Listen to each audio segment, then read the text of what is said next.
Hey folks, and welcome to today's video. Today we're going to be taking a look at Halo Infinite, the flight test on a RTX 3080, an AMD Ryzen 5950X, Windows 10 Pro build, an X570 Tomahawk Wi-Fi, 32 gig of 3600 Crucial Ballistics RAM.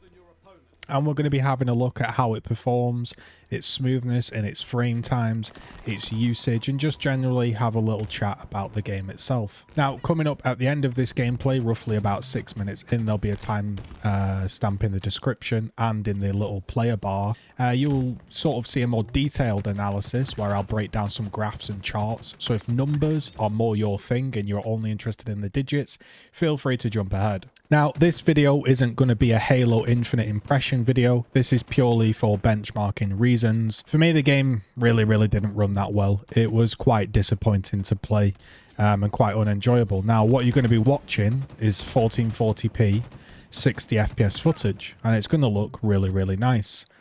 But we all know that recordings can be deceiving, and the thing you want to be looking at is the FPS bouncing around, the FPS maximums and minimums, and the little frame rate chart that I've got ticking along the bottom. Overall, it really wasn't a very smooth experience, but I'll save the analysis till later in the video when I've got some more detailed bars and charts to show you. But I just wanted to say that yes, I have Halo Infinite. If there are any specific tests you want me to do with this combination of hardware, do let me know. So the game, unfortunately, was just quite jarring to play. Recording's going to come out more smoothly than actual play.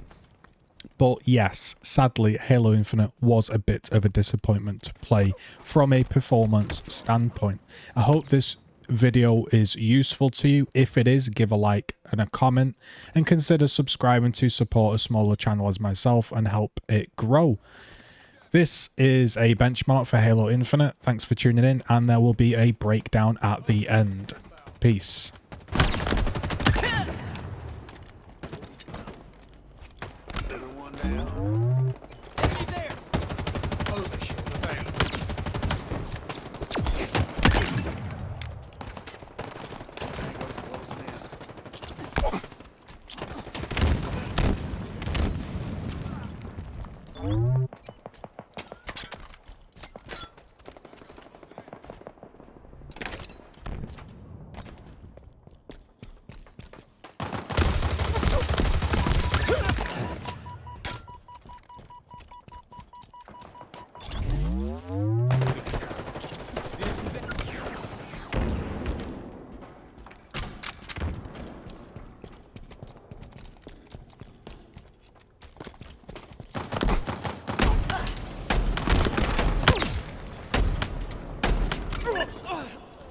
S7 sniper inbound.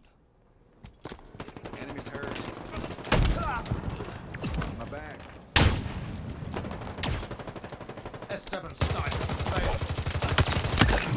Ammo reserves depleted. Halfway to victory.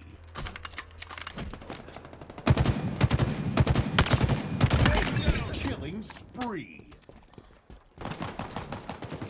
Keep your head down!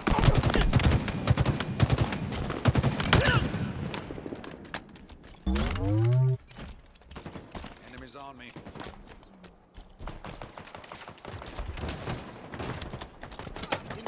Drop wall obtained. Reloading. Take it.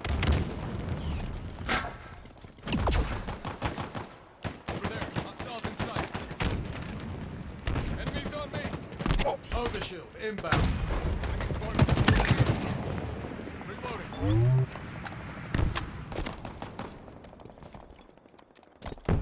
Overshield available.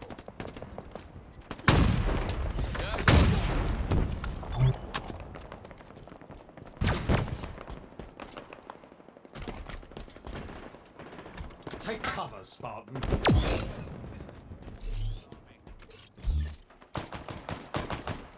Enemies hurt. Take you down.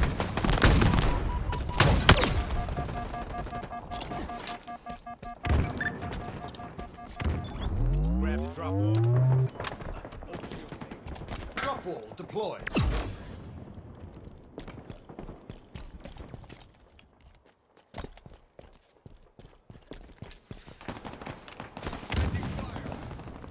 nearing victory.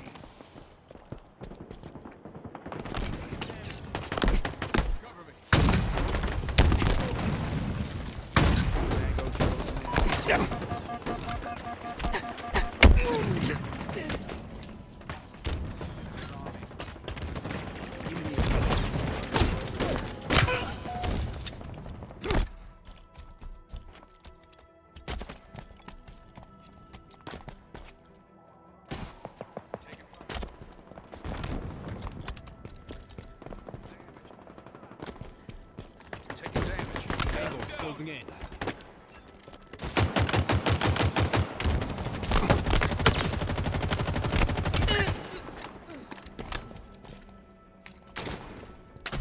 BR-75 obtained.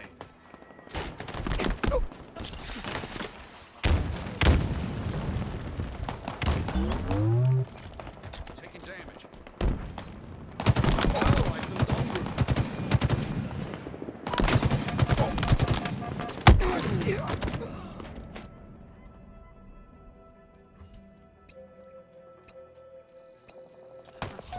Taking fire. Watch my back. Enemies on me. Spectacular. Taking fire. And welcome to the breakdown of what you've just watched. So you've just seen some Halo Infinite gameplay at 1440p maxed out. And we're now going to take a brief look at kind of the capture and the details of what we just saw. So this right here that you're looking at is a frame time graph. The smoother the frame time graph, the more smooth the gameplay is. What you don't want is it jumping up and around a lot like such. I could definitely notice some hitching and some unsmoothness, but generally the actual smoothness and the way the frames were produced felt okay. Not fantastic, definitely tons and tons of work to do, but there's some potential there. However, where it really fell apart was the actual frame rate itself. The actual performance was just simply not good enough. You can see that it peaked at roughly 89.2. You can see here that 95% of the frames were below 89.2. The average frame rate was 64. However, as you can see, this green line shows us the average, and there were so many parts of the game that were below this threshold that it did produce an unsmooth experience. 90 down to at points 37.8. Now a 5950X and an RTX 3080 should never be running at 37.8 frames. I understand this is very, very early beta, alpha, flight tests, and it's obviously going to improve dramatically. However, I was hoping for a bit better of an experience. I was not looking for anywhere close to perfect, but better than this. I really wouldn't consider this playable at this moment in time for my setup. Now, if I shift myself over just a touch here, you'll be able to see these statistics right here. And you'll be able to see that the CPU load averaged 19%. Now, I have a 16-core processor, so obviously a ton of the processor isn't going to be used. However, I have played games such as Warzone that use 30 to 40%.